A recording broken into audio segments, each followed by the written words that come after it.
Class 12th का physics का पहला चैप्टर आपका है फिजिक्स, और एक क्लास 12th और फर्स्ट चैप्टर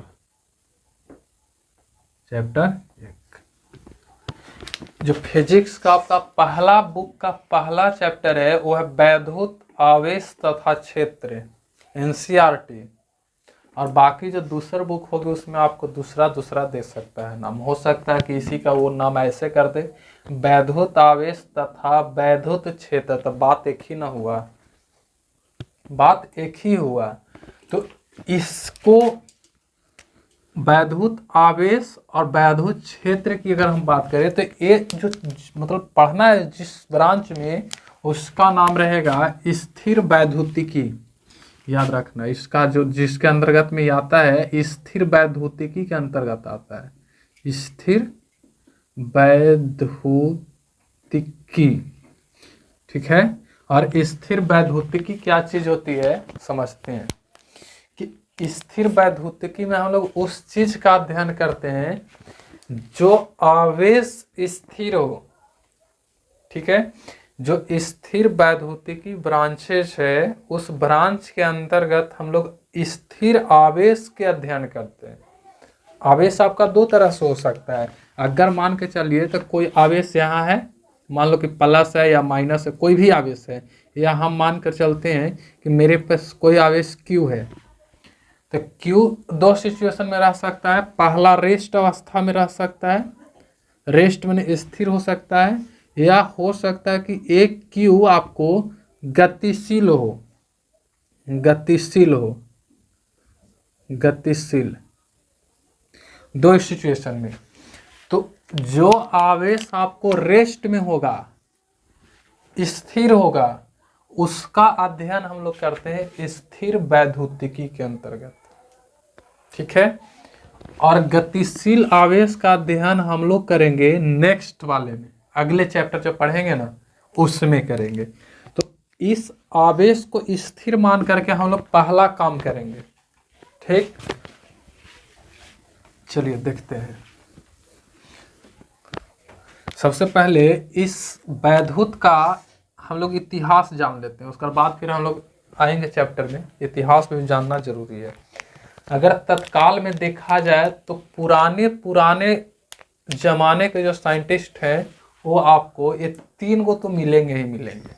ये तो पुराना कुछ नहीं है, ये तो कुछ नया है। इसके बाद फिर और जो आएंगे ना वो सारे के सारे नए आएंगे। तो हम लोग थोड़ी सी इतिहास जानकारी हासिल कर रहे हैं तो अच्छी तरह से इसको देखते हैं, ठीक। तो इतिहास देखो, विद्युत जो वर्ड है ना, विद्युत डायरेक्टली विद्युत वर्ड शुरुआत से नहीं आया है। विद्युत का नामकरण या विद्युत शब्द रियली ने इस 1646 के बाद आया था। 1646 से पहले वैद्युत वर्ड नहीं था। ऐसा नहीं कि वैद्युत था ही नहीं, वैद्युत था, लेकिन उसका नाम कुछ और था। जैसे आज हम लोग याद करो कि आवेश को प्लस माइनस यानी कि इसको धनात्मक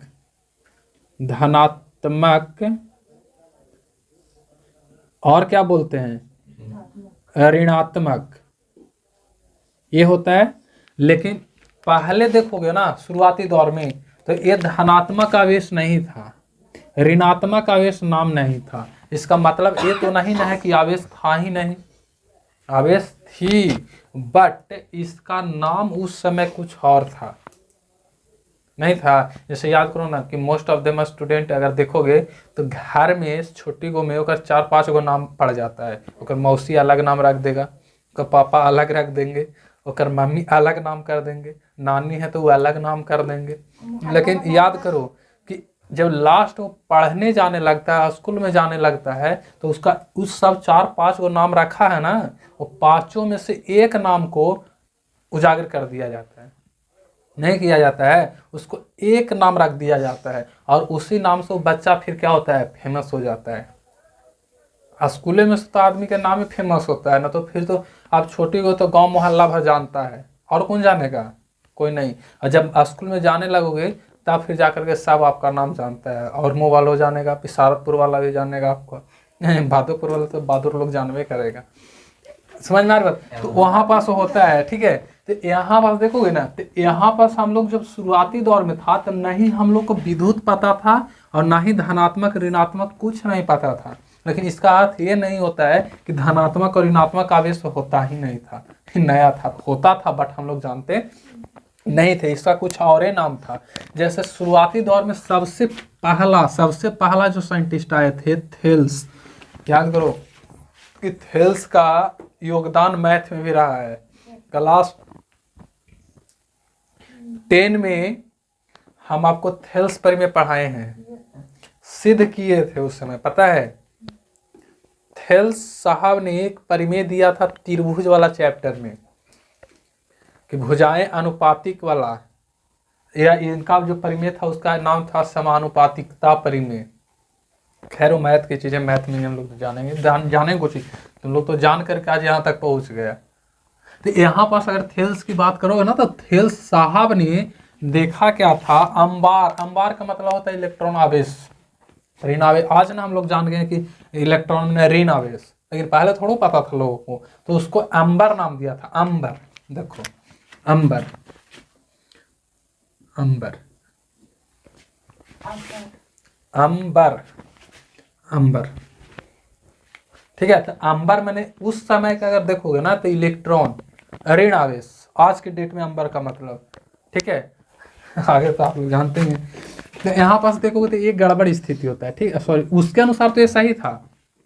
तो थेल्स साहब ने क्या कहा था कि अगर किसी अंबर को, अंबर मैंने आप आज के डेट में इलेक्ट्रॉन समझिए, ठीक है, आज के डेट में आप अंबर का मतलब क्या समझिए, इलेक्ट्रॉन। इलेक्ट्रॉन जी नहीं, इलेक्ट्रॉन नहीं था लेकिन उसका पता नहीं था कि अंबर को इलेक्ट्रॉन बोला जाता है।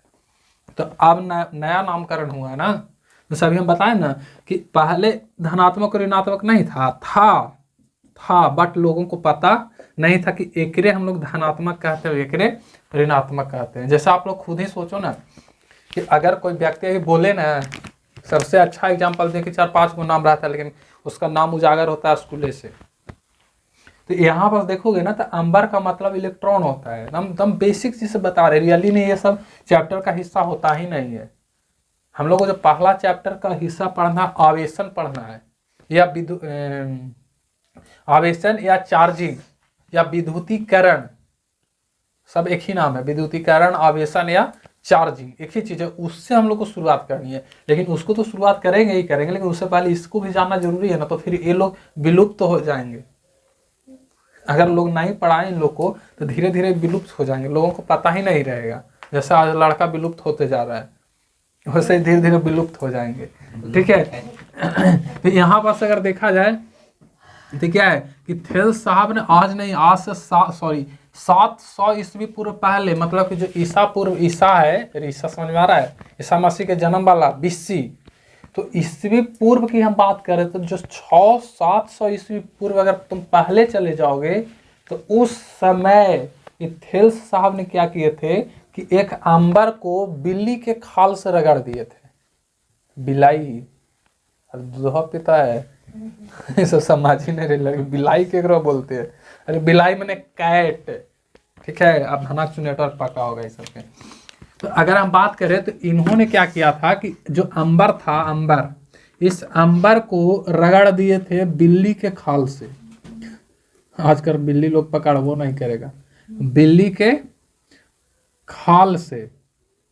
और जैसे ही रगड़ते ना, रगड़े ना, आजकल बिल्ली लोग शौक से पालता है, नहीं जैसे कुत्ता पालता है वैसे बिल्ली पालता है, लोग चूहा पालता है, चूहा बताओ, चूहा पालता है। हमारे खेत में चल के देखो ना, बहुत ही चूहा है, पकड़ के मारो। तो वहां पास देखो तो क्या है कि अंबर की अगर बात करो तो अंबर माने इलेक्ट्रॉन, और इस थेल्स साहब ने क्या किया था कि इस इलेक्ट्रॉन को बिल्ली के खाल से रगड़ दिए थे। और रगड़े तो देखते क्या है कि इस खाल में, जैसे ही इस अंबर को इस खाल से रगड़े तो देखते क्या कि ये अंबर छोटी छोटी कागज के टुकड़ा को अपनी ओर खींच रहा है। जैसे मान के चलो यहाँ पर अंबर है, तो इस कागज के टुकड़ा को ये अपनी ओर ऐसे धीरे धीरे छोटे टुकड़े को खींच रहा है। समझो, धीरे धीरे इस चीज को समझने की कोशिश करो। कि ये अंबर इस टुकड़े के कागज के टुकड़े को क्या कर रहा है, खींच रहा है। ये आपका टुकड़ा है कागज का, कागज का टुकड़ा, टुकड़ा, और एक क्या है आपका अंबर है, अंबर, और इसको क्या कर रहा है, टुकड़ा जो है खिंचा रहा है किसकी ओर, अंबर की ओर। तब यहाँ से तुम खुद भी सोच सकते हो, तो खैर साइंटिस्ट थे, तो यहाँ पास देखोगे तो इन्होंने क्या कहा कि अगर इसको खींच रहा है कोई, तो कोई ना कोई होगा जो इसको अपनी ओर खींच रहा है, तो कोई ना कोई होगा जो बल लगा रहा होगा। और नॉर्मल स्थिति में अगर रगड़े बिना इसको देखते हैं तो वो देखते क्या कि ऐसा कुछ बल नहीं लगता इस पे, कुछ नहीं। तो ऐसा तो कुछ होगा जो बिल्ली के खाल में रगड़ने पर, बिल्ली के खाल से रगड़ने पर इसमें कुछ गुण आता है। कौन, थिल साहब ने किया था, लेकिन इनके साथ प्रॉब्लम क्या था ना कि इस चीज पर इन्होंने ध्यान ही नहीं दिया, ध्यान ही नहीं दिया। और ध्यान नहीं दिए तो लगभग 2000 साल इसके बारे में लोग सोचा तक नहीं, सोचा तक नहीं, सोचा में समझ में आ रहा है, 2000 साल तक कुछ सोचवे नहीं किया कि एक मतलब हो रहा है तो ऐसा क्यों हो रहा है, सोचवे नहीं करता। जैसे तुम लोग ही याद करो कि अभी बेस्ट एग्जांपल है, लड़की लोग बाल झाड़ेगी तो उसका जो सूखल बाल रहेगा नहा हुआ के झाड़ेगी तब नहीं, बाल मान लो कि 4 दिन से स्नान नहीं कैले तो बाल तो खौरा ही जाएगा।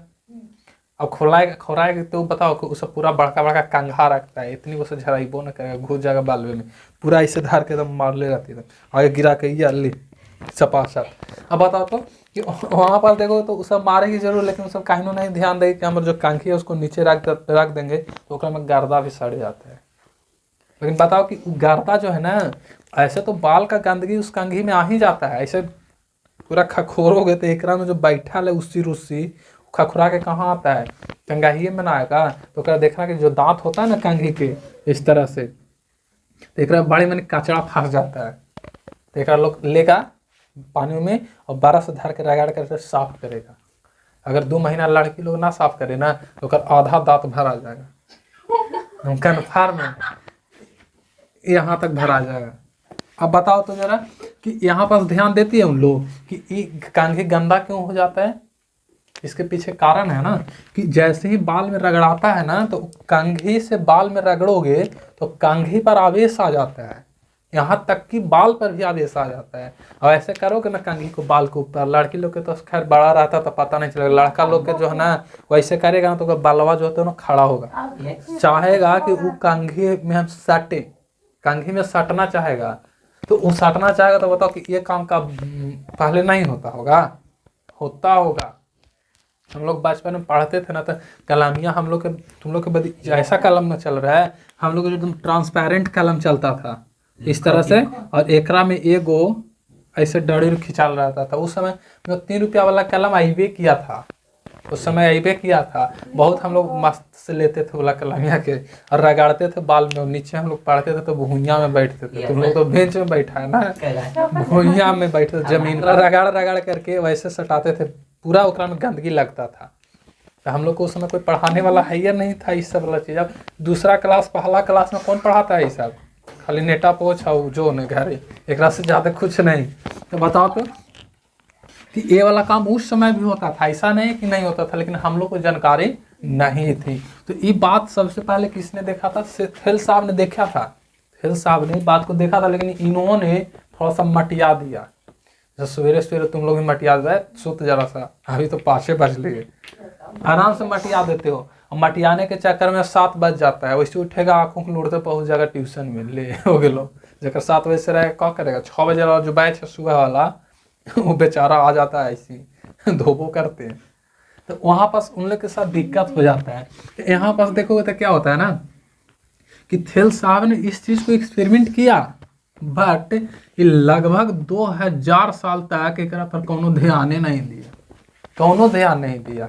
तब जा करके एक बाद आए थे गिलबर्ट साहब ने, देखो 1600 ईस्वी है, जबकि इसकी अगर बात करोगे तो 700 मतलब 1600 700 और जोड़िए 2000 से भी पार हो गया, लगभग आ गया 2300 नहीं 2300 ईस्वी, मतलब 2300 साल तक एक पर कोनो ध्यान नहीं दिया, नहीं ध्यान दिया। तब गिलबर्ट साहब ने क्या किया कि इस चीज को और आगे बढ़ाना शुरू किया, और इसको और आगे बढ़ाना शुरू किया और इन्होंने इस प्रयोग को दोहरा कर करके एक बात बतलाया, ठीक है। और इन्होंने ये बतलाया कि यदि कोई वस्तु को रगड़ दिया जाए, ठीक है, यानी छोटे छोटे कागज के टुकड़ों को रगड़ दिया जाए तो उसको रगड़ने के कारण उसमें आकर्षण का शक्ति आ जाता है।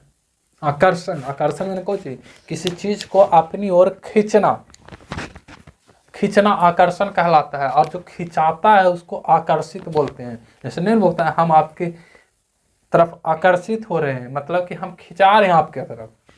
तो यहाँ पास आकर्षण नाम दिया उसको, किसने नाम दिया, आकर्षण, आकर्षण, ठीक है। इन्होंने क्या बतलाया कि अगर कोई रगड़ा हुआ वस्तु है तो वो वस्तु छोटी छोटी चीजों को अपनी ओर क्या करता है, आकर्षित करता है। आकर्षित का मतलब होता है खींचना, खींचना मतलब अपनी ओर क्या करता है, उसको खींचता है। और इन्होंने बात को बतलाई, और देखो जैसे ही गिलबर्ट ने बात को जारी किया तो जस्ट 40 साल के बाद थॉमस ब्राउन आया, और थॉमस ब्राउन ने पहली बार वो जो आकर्षण विकर्षण हो रहा था उस आकर्षण का नाम उन्होंने पहली बार दिया था वैद्युत, जबकि इसका अंग्रेजी वर्ड होता है इलेक्ट्रिक, इलेक्ट्रिक। देखिए बात को समझिए, पहली बार थेल साहब ने बतलाया था, उसके बाद लगभग 2000 से 2300 साल तक, मतलब 2300 के आसपास इसका नाम वैद्युत पड़ा ही नहीं था। देख लो, तो इसका मतलब कुछ आवेश नहीं हो रहा था, आवेश तो यहीं पास आया था बिल्ली के खाले में, लेकिन नाम लोगों ने नहीं जाना था। और उस समय इसका नाम क्या पड़ा था, वैद्युत। जो नामकरण करने वाला व्यक्ति था थॉमस ब्राउन 1646 में। और इन्होंने ही जैसे ही वैद्युत नाम दिया, उसके बाद फिर वैद्युत के क्षेत्र में एकदम एक होड़ मच गया। होड़ समझ में आ रहा है, मतलब कि इसके प्रति लोगों के लगाव बहुत ज्यादा हो गया। और फिर आगे चल कर हम लोग को इसी में पढ़ना है कूलाम का नियम। कूलाम के नियम तो लोग पढ़ा होगा उसमें, तो इसमें हम लोग पढ़ेंगे कूलाम का नियम। और कूलाम के नियम की अगर बात करूं तो इसमें आगे आगे तो हम लोग पढ़ लेंगे। कूलाम का नियम है जो कि आगे हम लोग को पढ़ना है। और एक चीज और कि ये वैद्युत था ना, तो वैद्युत का में जो पहले जो था, पहले उस समय पहले धनात्मक ऋणात्मक वर्ड नहीं चलता था। पहले नाम चलता था बिट्रियस, धनात्मक को बोला जाता था बिट्रियस, और ऋणात्मक को रेजिनस, रेजिनस। आज के मॉडर्न डेट में अगर तुम इसका नाम लोगे ना किसी के पास तो नहीं समझेगा, लेकिन इस बिट्रियस मैंने प्लस और रेजिनस मैंने माइनस, इसका अर्थ होता था पहले।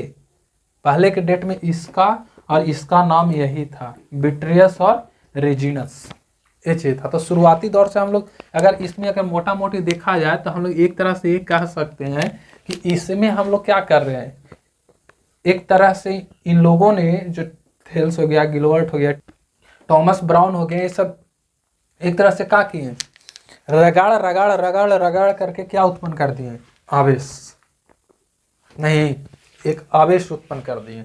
तो आवेश उत्पन्न कर दिए ना, तो हम लोग को पढ़ना सबसे पहला क्रिया यही पढ़ना है, आवेशन, आवेशन, आवेशन, या इसी को बोला जाता है विद्युतीकरण, विद्युतीकरण या चार्जिंग,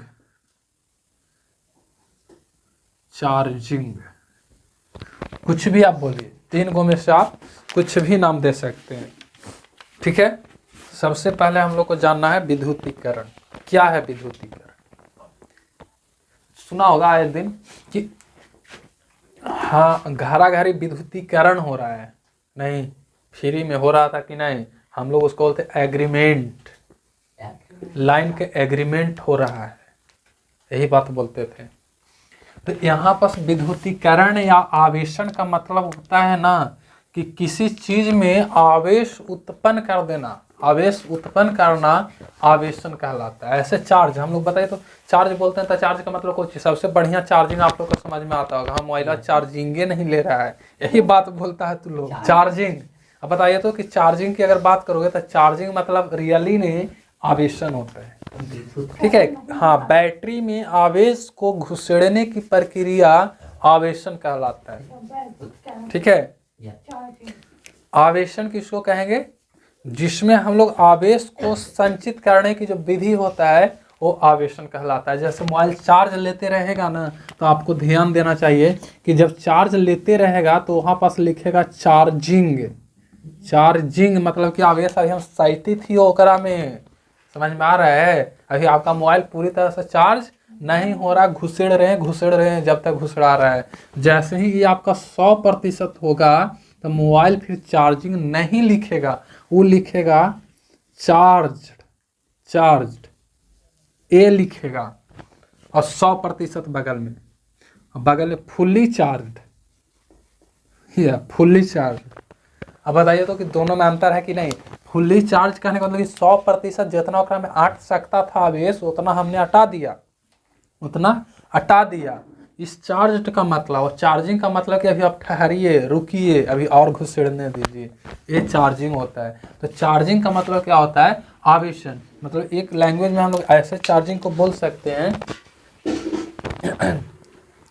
कि हाँ, आवेशित करने की प्रक्रिया। हाँ, वस्तु को या किसी वस्तु को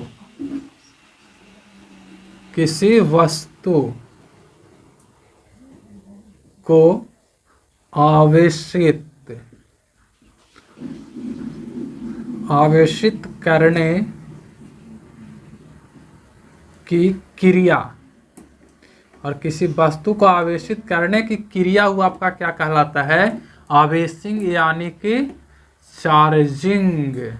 समझ में आ रही बात? चार्जिंग। अब इसको और अच्छे से समझते हैं कि चार्जिंग की विधि कौन कौन सी होती है। विधि समझ में आ रही बात?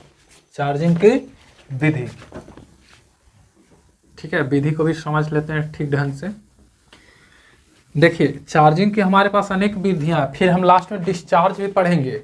अगर कोई वस्तु चार्ज हो चुका है तो डिस्चार्ज कैसे होगा, मतलब किसी में आवेश है तो उस आवेश को हम लोग खत्म कैसे करेंगे। ऐसे आपको पता होना चाहिए कि आवेश दो तरह के होता है, एक आपका धनात्मक आवेश और एक ऋणात्मक आवेश। मतलब कि एक धनात्मक आवेश और एक आपका होता है ऋणात्मक आवेश। तो शुरुआती बेसिक अगर सही रहता है ना तो समझने में दिक्कत नहीं होता है, क्योंकि अभी जो क्लास जो चल रही है फर्स्ट क्लास एकदम बेसिक क्लास है, बचपन वाली क्लास है। ये भी आप जानते होंगे अच्छी तरह से कि धनात्मक और ऋणात्मक क्या है। लेकिन जब आवेशन की विधि हम लोग पढ़ेंगे ना, तब वहाँ से फिर आपको क्लास 12th की थोड़ी चालू होता है। और बाकी रियली में आवेशन के बाद हम लोग को जस्ट पढ़ना है कूलाम नियम। अब कूलाम नियम तो इस क्लास में होगी नहीं, अगले ही वीडियो क्लास में होगी, ठीक है। तो अगर हम बात करें किसी वस्तु को आवेशित करने की जो क्रिया है वो क्या कहलाता है? आपका चार्जिंग कहलाता है, यानी कि आवेशन कहलाता है। तो अब इसको और एग्जांपल से समझिए कि बताओ तो कि यहाँ पास ऐसे समझो इसको एग्जांपल से कि जब बाल झाड़ते हैं तो बताइए हमारा उद्देश्य जरूर रहता है कि हमारे बाल स्टाइलिश हो, थोड़ा इसको जुर्रा चोटी बांधे तो सागर चोटी बांधे, नहीं बिड़नी चोटी बांधे। अरे लड़की लोग के चोटी के नाम जानोगे ना, भयंकर रहता है। 4-5 तरह के चोटी के नाम हमको याद है। अब यहाँ पास देखोगे तो क्या है कि वहाँ पास बांधने से पहले आप खुद ही सोचिए तो कि ओकरा लोग ऐसे पूरा कांघी से मार करके झाड़ता है कि नहीं। अगर डिजाइन बनाना होगा ना तो 5-6 तरह का तो हम लोग कांघी रखेगी, इधर से हुर करके गोल गोल कर करके इधर लपेटेगी, बहुत एक बाल बांधेगी तो कम से कम 15-20 मिनट लगा देगी स्टाइल वाला बांधे में, ठीक है। तो अगर यहाँ पास देखोगे तो बताओ तो कि कोई भी चोटी बांधो, चाहे वो आपका जो भी किस्म का चोटी हो, बांधने से पहले एक बार ओकरा कांघी से झाड़ता है कि नहीं? गारंटी झाड़ेगा। अब बताओ तो कि अगर लड़को झाड़ता है, ऐसा नहीं कि लड़की झाड़ेगी खाली, लड़को पूरा मारेगा, तो बताओ तो कि बाल झाड़ेगा तब उस झाड़ने की क्रिया में होता क्या है? कि आपका जो मंजिल है स्टाइल मारना वो तो पूरा होगा ही, लेकिन जिस समय तुम झाड़ रहा होगा इस तरह से बाल धर के दम पूरा, तो उस समय कंघी का घर्षण आपके बाल से होता है कि नहीं? संपर्क, जैसे याद करो, अगर मान लो कि ये हमारे पास है, ये भी, इसको भी हम अगर ऐसे रगड़ूं तो इसका भी संपर्क हो रहा है, यानी घर्षण हो रहा है। तो घर्षण के कारण होता क्या है कि इसका और इसके अंदर का जो इलेक्ट्रॉन होता है वो इलेक्ट्रॉन एक दूसरे में स्थानांतरण होने लगते हैं। इलेक्ट्रॉन का स्थानांतरण होने लगता है और स्थानांतरण के कारण इस दोनों पर एक आवेश उत्पन्न हो जाता है। अगर ये प्लस होगा तो इस पे माइनस होगा, दोनों में सेम चार्ज कभी उत्पन्न नहीं होता है। अगर मान के चलो कि बाल झाड़ रहे हो तो बाल में अगर आपका प्लस चार्ज उत्पन्न हुआ है तो जिससे बाल झाड़े हो जैसे कंघी, तो कंघी आपका माइनस चार्ज होगा। समझ में आ रही बात? वो माइनस होगा। तो यहाँ पास बताइए ना कि अगर हम लोग विधि में जाएं तो पहला विधि हम लोग के तो क्या हो जाएगा? घर्षण द्वारा आवेशन का एक विधि क्या है? घर्षण द्वारा, जो कि एकदम फेमस है। और भी हम लोग समझ सकते हैं घर्षण के अलावा और भी चीज होती है जो हम लोग बिना घर्षण को उसमें संचित कर सकते हैं। ठीक है, और इस घर्षण में आप किसका घर्षण कर सकते हो? तो घर्षण में आप कर सकते हो प्लास्टिक का,